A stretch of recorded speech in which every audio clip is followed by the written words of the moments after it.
Okay, good evening. A warm welcome to you all for the second presentation of our fall term lecture series on slow architecture.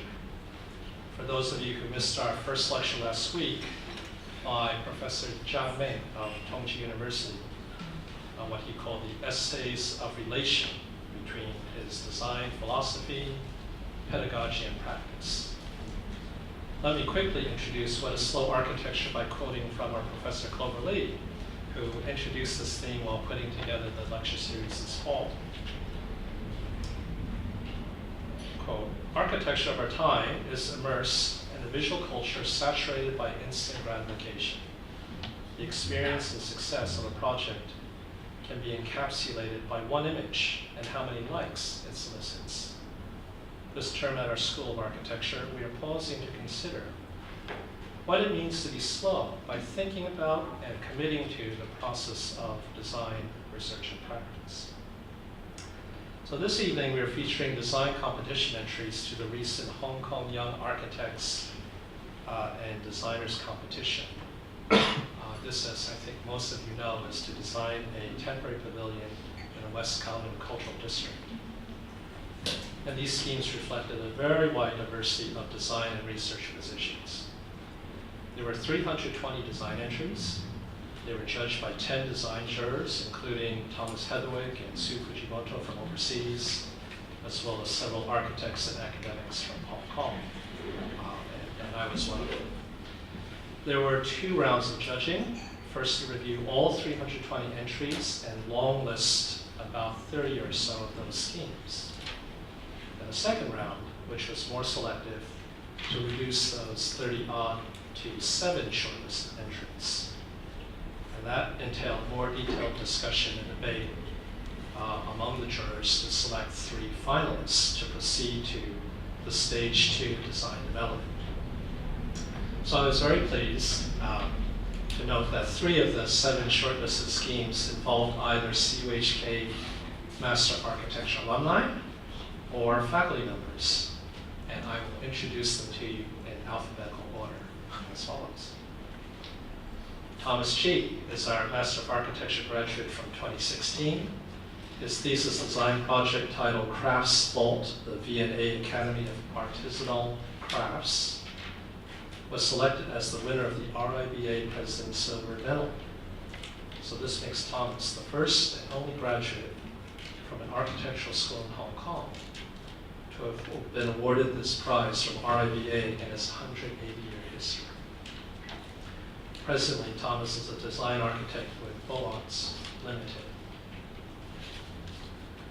Christoph Krolla is our assistant professor in computational design, joining our faculty from Hong Kong U in 2013.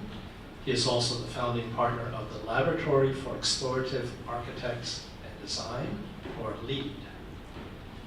Christoph was educated at Ghent University in his native Belgium and at the AA London.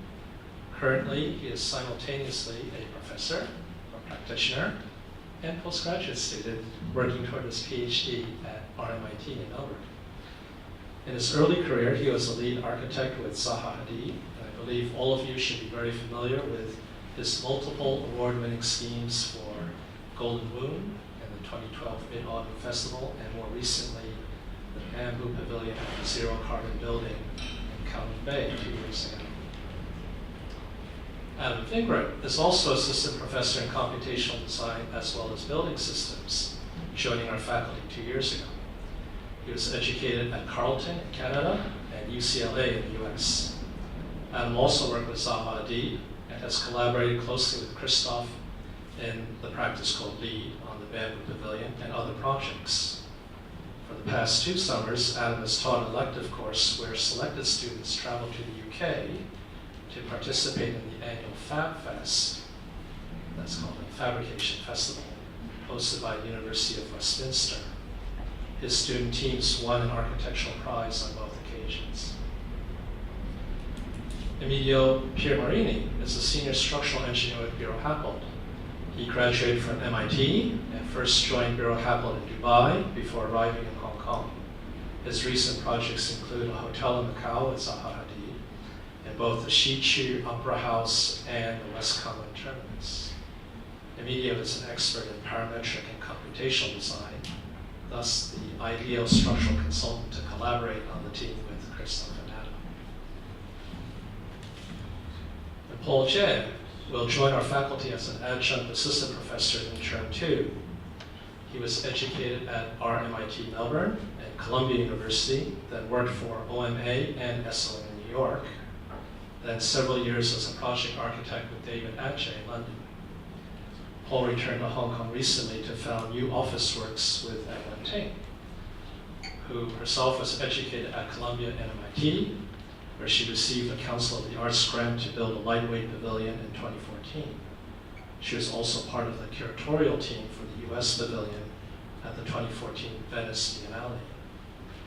Their design submission for the WKCDA design competition is one of the 3 finalists selected for the Stage 2 development. Okay, so this evening there will be 15-minute presentations or thereabouts for each of the 3 featured design entries. Then we're going to pull up some chairs and have a panel discussion, and I hope you will ask them lots of good questions. Okay, alphabetical order, reverse chronological order. We'll start with Thomas G. Thank you. Good evening. First of all, thank you very much for Nelson and the School of Architecture to invite me to give a little bit a talk on my design entry for the Temporary Pavilion competition this year. Because I'm the first one to present, so maybe I will first talk a little bit about the background of this competition. So as you can see here is an aerial photo of the West Kowloon Cultural District, and the design brief for this competition is to build a temporary pavilion on this location that I marked with this red box here, which is situated in the nursery park there. And it is actually quite empty space there, facing west to the water coast. And here is a kind of a natural gathering point for people coming to the park, because now it's somehow still quite empty. Just you will only see some different species of trees that are waiting to be planted, to be grown and planted in the future water front park there. So the site itself is just a concrete slab that is placed there with food kiosks for people coming to buy food and drinks and lay down there and to experience the good, beautiful views there. And here's the park itself.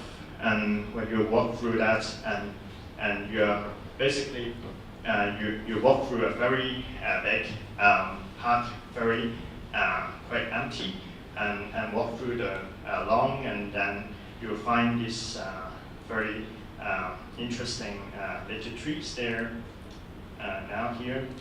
And when you walk through those trees, you will then open up to the ocean here.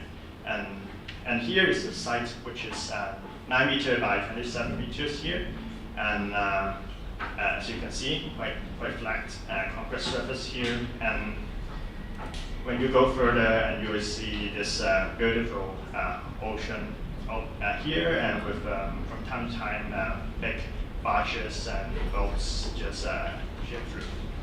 And so this first kind of very kind of view of the sites captures my interest, and which I think is a very important image that need to be delivered to the visitors to this pavilion when it is built.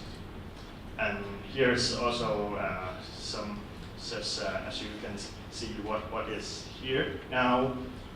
Some families will bring their child to play in the weekends and leisurely and enjoying the place and sunshine.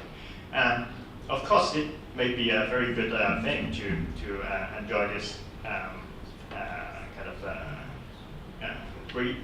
cold breeze, sea breeze, and also the sunshine. But in summertime, it will also be quite challenging to this place, which where there are not much of big trees for shading, and it's just open sites. And so the pavilion itself should really also provide enough kind of shading and to also provide good shelter for heavy rain in the summer. And here is just my very early kind of thinking of how I would want to deal with the forces on the site itself, of how to guide people to use the pavilions as kind of a channel or corridor that attracts people to come and to enjoy. And when they walk through it, and it will kind of captures this as beautiful water view there, sea view there, and also it itself need to be porous to allow this natural sea wind to blow through, and at the same time it also could provide enough shading for this areas for people to gather in the place and to maybe do picnic or to enjoy there and look at the beautiful sunset there. And so at very early stage when I tried to think of what I should do for the design, I just come back to my old friend tourists and to see this three major ideas for the design: the delimitas, utilitas, and voluptas. And delimitas itself is that for this design in this open site, it need to be structurally sound. It need to withstand quite a big window there, which is just near the harborfront. Utilitas, it need to be flexible because sometimes they may use it for bigger events, and sometimes they just want to provide a quite private and enclosed space for people to do maybe lectures or something. And cost, it need to be well managed to be under a certain cost. It need to also to be easy to install and demolish and transport to different places, which I think is also quite important in my design. And of course, you need to provide good sun shading and for rain shelters and so on. And voluptas, beauty, the design itself should also be beautiful, which not just literally making a funny form or funny shape, but is to provide a kind of harmonious presence in the place, which is not trying to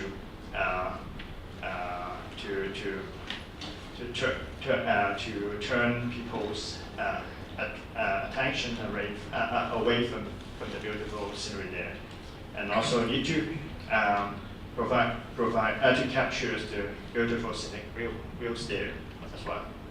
So the design itself, when I first think of this kind of public pavilions, I think it's as a kind of a open guest house for the people, for the public, which I never think about on what makes an architecture a home, or the definition of a home. And so I take the inspiration of some bird cages that we can always see quite often around in Hong Kong. which I found this home for the birds is actually quite interesting to me, because it is quite different from what we expect for a home, which is enclosed, which provide privacy. But because of the characteristic of this bird cage is need to be transparent for the owners to look at the birds and the birds to look outside. And I think this relationship between inside and outside, the bird is between inside and outside, is quite interesting. And I also like the bamboo scaffolding that we always see in Hong Kong as well, which is also quite local materials. And I think it is also quite good materials for this situation, which is bamboo itself is quite strong. It is lightweight, it is reusable, and at the same time I also appreciate very much its texture, its surfaces, its kind of scratches and so on, which kind of telling the stories of the history of itself. And I just want to bring this into the design as well, as kind of let the people, when they look at it, it is not like just a very beautiful, pure, new pavilion, but itself, they can, when they look at the material itself, they will see what all these things has undergone in the history. And this itself adds also like an ornament to provide a holistic spatial experience to the design. So here is my early sketch of the design, which is very simple, very basic, just 3 cylinder bamboo that connected together with areas that with this bamboo acts like a fabric or screen that is opened up for people to walk inside and explore, and also for light and wind to pass in.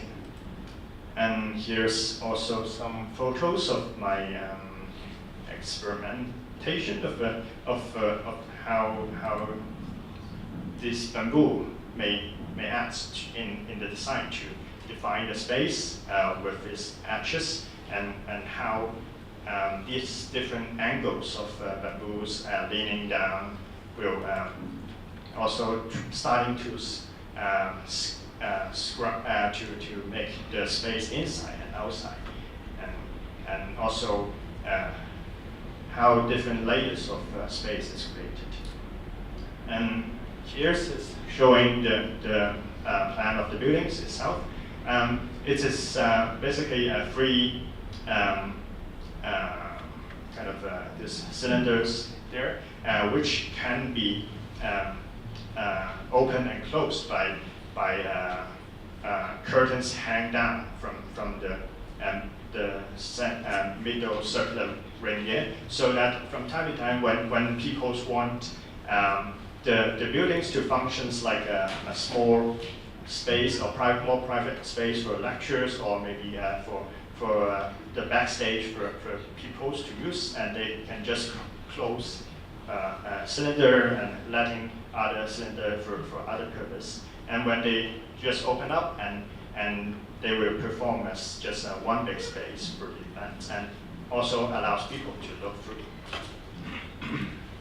And here is the elevations of the building itself. So it's a closer look at the joints of this bamboo, and these bamboo sticks are like at the end they are filled with concrete and just bundled into this rotatable steel joints, and so they are fixed firmly to the concrete slab at the bottom, on the other side is fixed on the steel ring on the top.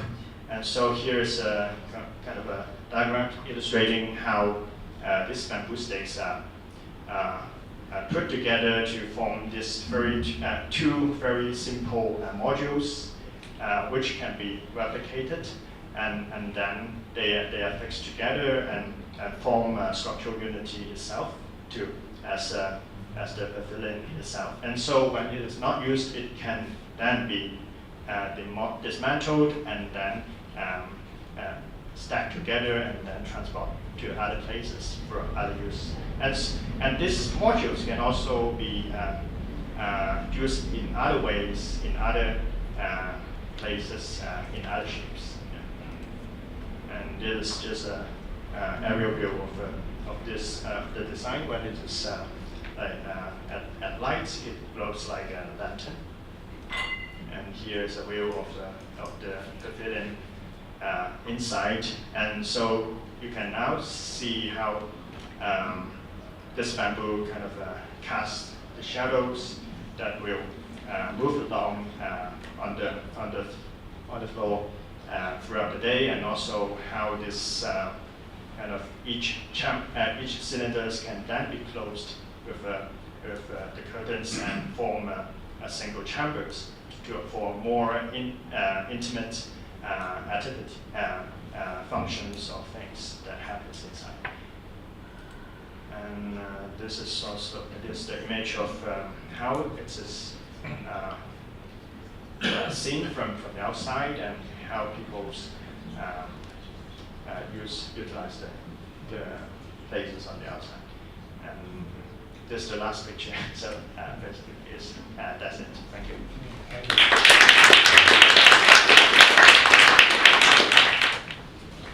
Good evening, everybody.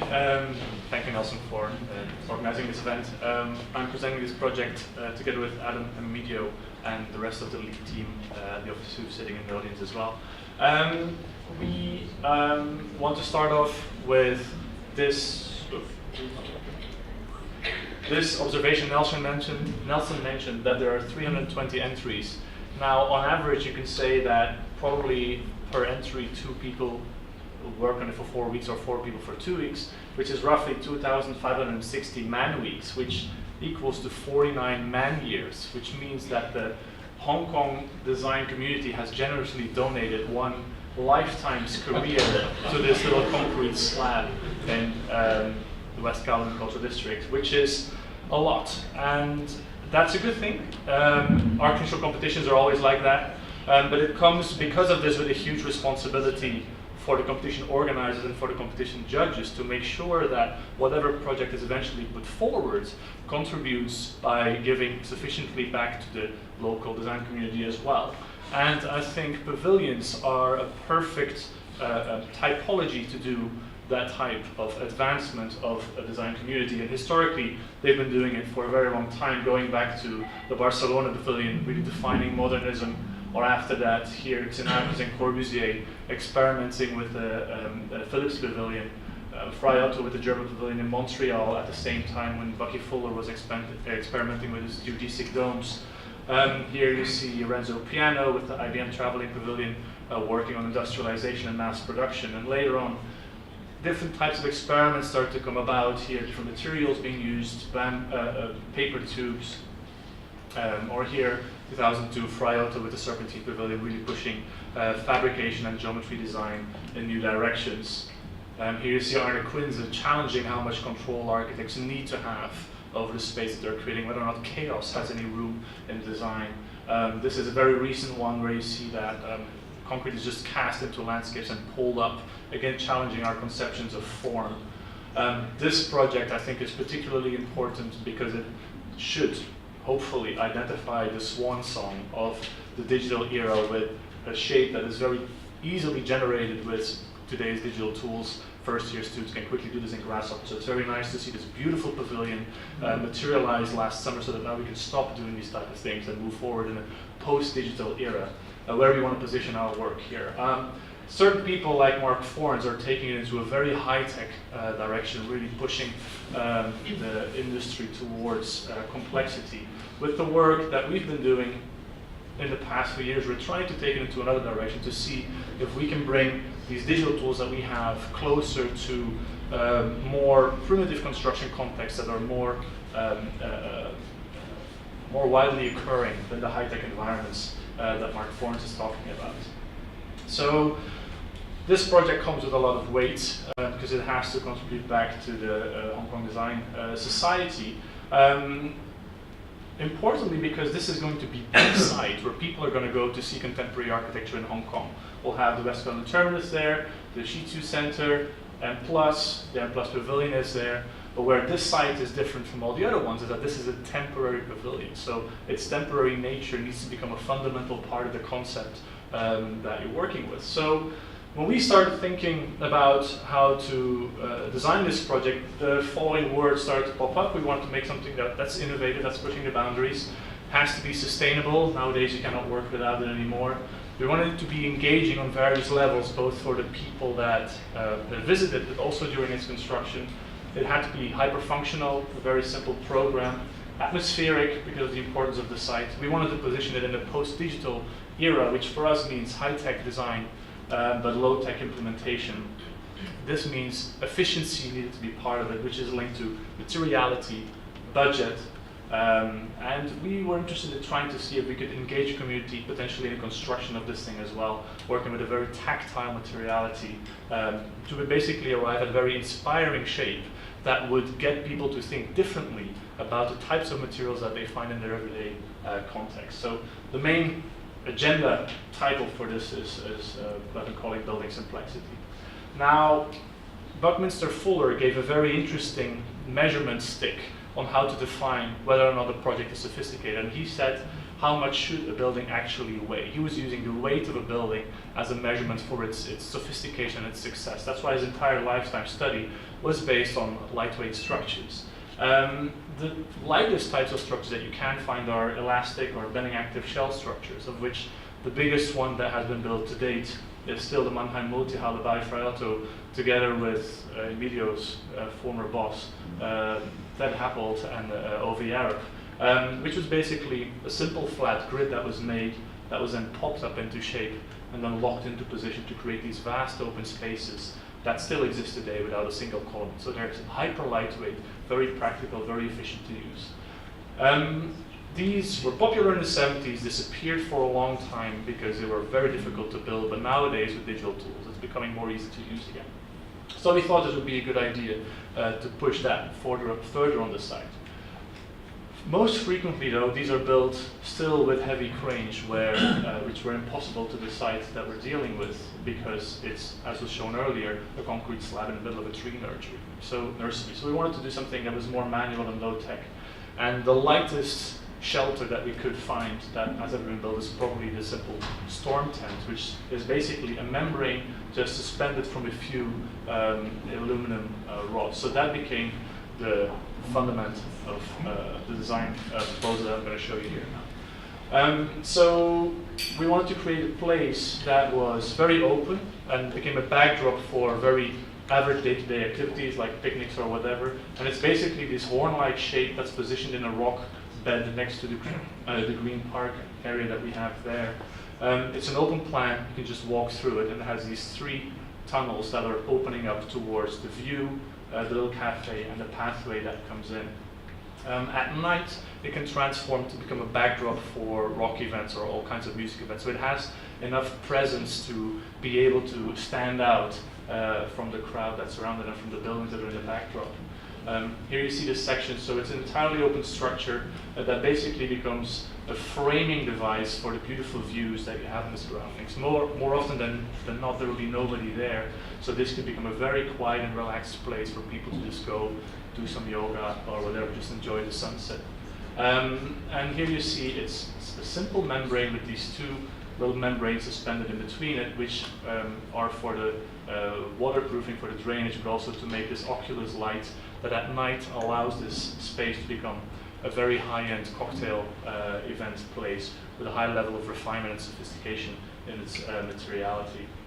Now, how this is going to be built, from previous projects, we have some contacts that allow us to make the skin first from a tension membrane. So it would be a glass fiber reinforced membrane that can be CNC cut just across the border on these large CNC cutters. They would be fused together and they become one skin that is brought to site. And the idea is that this skin has a series of loops connected to it through which we would slide our flexible aluminum tent poles with shock cords. And then within a day, we should be able to pop up the structure in its rough overall shape. This, as the previous presenter mentioned, is a typhoon exposed area. At this point, the structure is very weak, it's still very floppy. So for the next week or so, we would use a temporary structure, scaffolding placed around it to gradually densify the structure more and more and more at will until we think we've reached a good balance. So the design of the edge would be such that aluminum poles can slide in there freely. And then we would use a very simple Velcro connection to densify and densify and densify the structure until it becomes a very rigid shell. So within a week we'd be there. And then for 2 more days we would slot in a podium and bring in all the lighting. Now this is all very important because the installation and dismantling needs to be fast and easy. It needs to be fully weatherproof because we thought that the plan of the West Cultural District would probably be to over the years have several of these pavilions scattered around the green park area in between their buildings. So by working with these lightweight materials that are metal-based, the project should allow to do that. And here you see the elevation. I'm going to pass on to Emilio for structure explanation. Thank you, Christoph. A lot of information there. We're going to talk a little bit about the structure because, as Christoph just mentioned, you saw the timeline. This is a rare type of structure here, and I want you to remember 2 things about this typology and why this would be a very special pavilion. The first is, let's go back to first principles here. You guys have all been here with a piece of paper before, but I don't really like going to pieces of paper. Let's talk about what we actually do, like in our real labs. Every time you see a piece of pizza from now on, I want you to think of this. The way that this pizza goes into your mouth, that it doesn't flop onto your shirt and ruin your shirt, is because of curvature. And something like an elastic grid shell is completely based on curvature. Remember that this has been going on before with what Christoph showed you before, the timeline. This was possible back in the time of Dieste, okay? Nowadays, we got Rhino on our screen, got whatever you're using. It's not nearly as hard as it used to be. And we are seeing a little bit of a revival, as Christoph was saying. So that's the first point, is technology's really allowed us to go back to stuff that used to be difficult. Now the second point is I wanted to stress, because we have a lot of students in the room, and I know maybe some of them are architects, some of them are engineers. I want to stress, when you are doing a structure like this, there is a big push in the modern era to go straight to the computer. Don't do that, and don't work with people who do that. Especially with the engineers, because if they can't, this is my calligraphy here from our first meeting that we sat down and started doing sketches. This is very important that you can draw diagrams like this. In our first meeting, we sat there and we said, how's this thing going to stand up? This would be one of the first elastic grid shell structures. Remember, there was only about 2 dozen on the timeline. This would be the first one that has a pre-tension membrane, and the whole thing stands up because of the pre-tension. We came up with this, it was very exciting, but the sketches went on and on and on, way before you saw simplified models like this, way before any of that, you saw stuff like this, which any engineer could tell you what it is, and then you work yourself up to the really, really cool stuff. But unless you see first principles, walk away from the table. Thank you.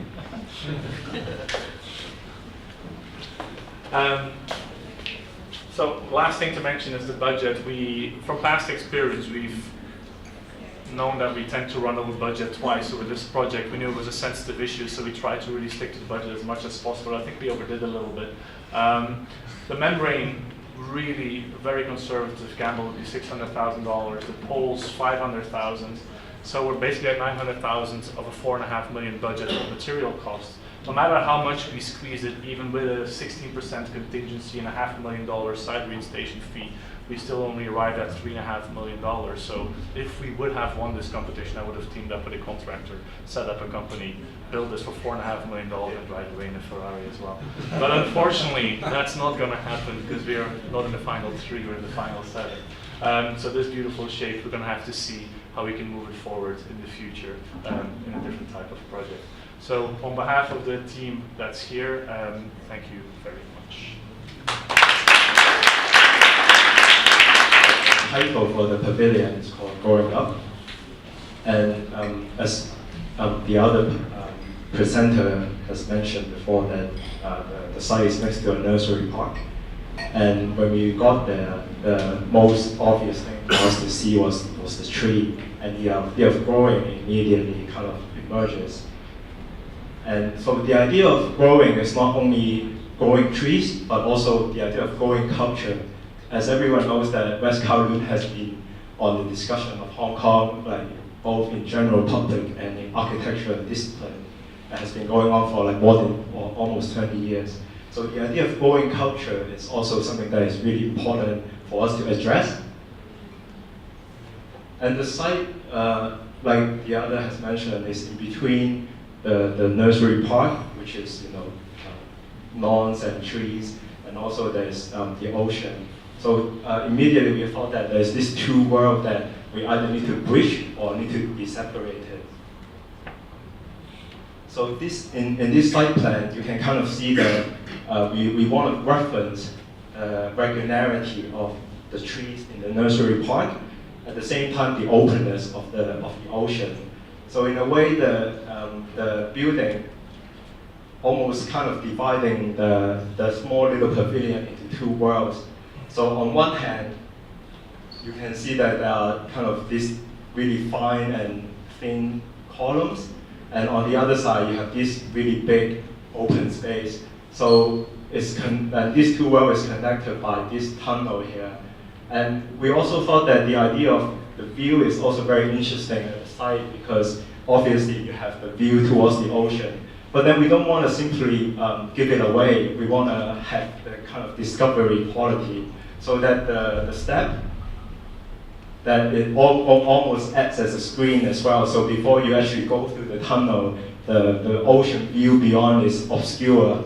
And another idea is that when you're actually standing at the site, you see all these like giant towers in West Kowloon, like the ICC, etc. So we in a way a little bit not sure about whether we want to celebrate those, because we want this to be a kind of more leisure and kind of natural environment. So in a way, that is also one of the ideas to almost obscure some of the context. So this is the zoom-in plan. So this is there will be a pool where all the thin column will sit on top, and then on the other side there will be an open space with step ceiling and different layers of the structure. So our office usually interested in the simple kind of fundamental elements of architecture in general. So for example, we try to incorporate almost familiar, ordinary, everyday way of building, but kind of use it in an unexpected way. So there will be a roof cladding, which kind of clad on top of a simple grid structure, which will be made out of wood. And then there will be the stepping for ceiling, and also the pool and the ground plane. So this is the image where the building almost becomes a translucent roof that is illuminated at night, and is supported by a lot of thin columns. So, and also you can see the contrast or duality of the open and the density. And this is images showing different layers of the building. So as mentioned, the poles, the step, and then we want to not just have kind of an imitation of a mountain, but we want to kind of also inject different elements to, at the same time, in obstructing this geometry. and then there will be a wooden structure on the top. So the idea of the pavilion is also to try and provide different point of view of the pavilion. So on this side, you can see this really almost translucent looking roof, kind of almost falling off towards the ground. And on the other side, because of the cut on the roof, you also see the underside of the structure, so it creates a really interesting contrast between the transparency and the wood material, that the density of the structure. And when you enter through the tunnel, like I said before, the view beyond is being obscure. So that's kind of also the idea of playing with different view and different effect when you are looking at the pavilion. And the idea of also playing with simple architectural element, we just want to go through a little bit of some of our previous projects. So this project is a pavilion in New York that we proposed. And it's a very similar in terms of the use of a grid and also the cut of the roof. And then also instead of using simple pole, we try to use the idea of arches. And by doing this simple cut on a cube, then each arches will become different size, and we thought that that would be a very interesting move, just like simple architectural move that will create somewhat unexpected, weird looking of design. And this is other building that we are doing in Taiwan, which also plays with the idea of duality. So from one side, it's completely solid. You almost see no windows, and you wonder, like, how is this building going to work? But then on the other side is this really transparent or perforated facade that overlooks the ocean. So, and the idea of the simple four square also plays in this project as well. So we're trying to use very basic architectural elements, but then use them, trying to make different ways of unexpected use. So another idea of growing culture, we try to pinpoint some of the significant moments or elements of Hong Kong to us, and use it as almost like those young trees and implant it in West Kowloon. So the pavilion almost becomes one of those young trees that are being grown in such an important cultural center. One of the first thing, obviously, is the roof.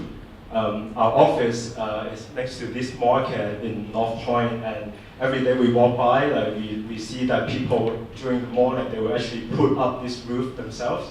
So the idea of the proximity to people and to the eye of the roof is very intriguing, and obviously Hong Kong rains a lot during the summer. So almost somehow the act of rain becomes part of the architecture, and I don't think that is something that has been really explored, and we thought that might be a very interesting characteristic to be embedded into the pavilion. So that's kind of one of the images showing, the water will be shattered by the roof onto the pool, and it almost becomes like a water feature. And of course, the idea of using the roof is not anything new. In fact, it has always been in our culture, which is, the Chinese traditional architecture use the roof as a functional element, but at the same time as an aesthetic element. So that's something that we also want to play with, but we don't really want to just simply imitate the traditional Chinese roof. Like, we want to see, with our modern technology and fabrication skill, like what sort of limit can we push it towards. So the idea is to use a transparent material for the roof. And Hong Kong has a lot of narrow streets that create these dramatic one-point perspectives. And that's something that we try to also introduce. So that's kind of where the idea of tunnel coming from. So before you enter to the tunnel, you will actually see all the kind of verticality and density of structure, almost at the same time referencing the quality in Hong Kong. And then after you went through the tunnel, you will have this view, like looking towards the ocean, and the pavilion also frames the view. And the stepping is also something very, to us, very Hong Kong. But we also don't want to just simply imitate the mountainous landscape, but we find that the quality of having different fenders or elements that are a little bit obstructing, which is something that is really Hong Kong to us, that you are always being obstructed by something. So that's also why we have these elements that are injected into the steps. And there's this cut that we make in the roof, and so people can actually look back and have a different perspective towards the nursery park. And you might have a question of why there's a palm tree, and we made a video of why palm tree is meaningful to us, not just as a decorative element, but as a symbolic element in the city.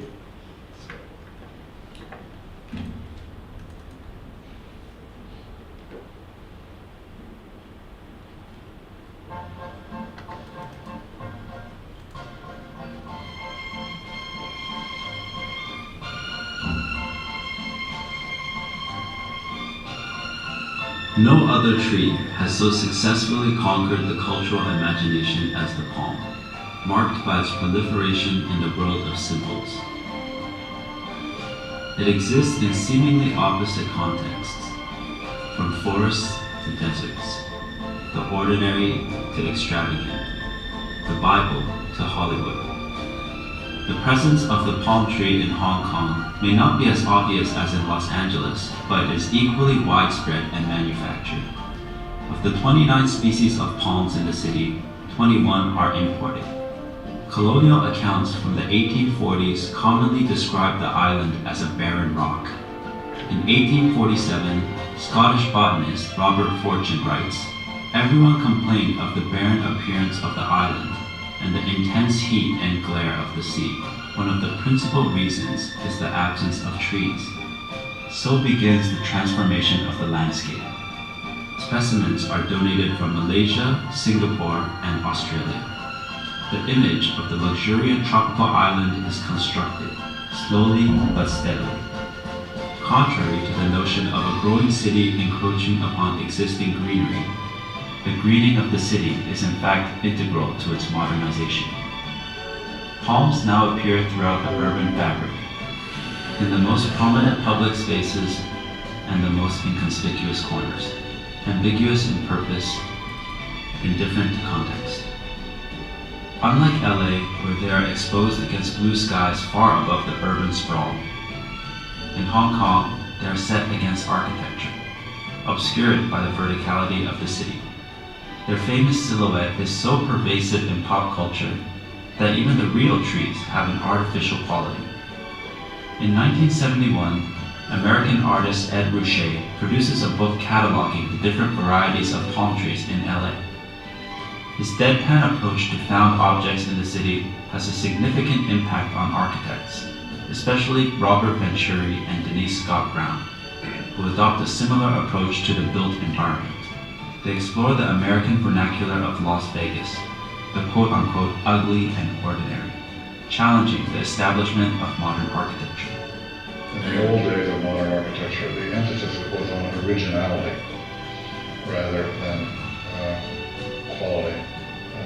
And we now realize that you can use conventional forms and you use convention in unconventional ways. Your originality comes not from invention so much as from new combinations.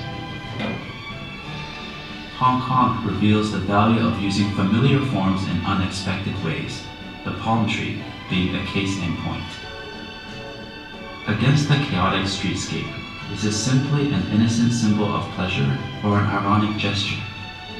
It is this ambiguity that adds complexity to the image of the city and allows the palm to deliver the exotic with the everyday.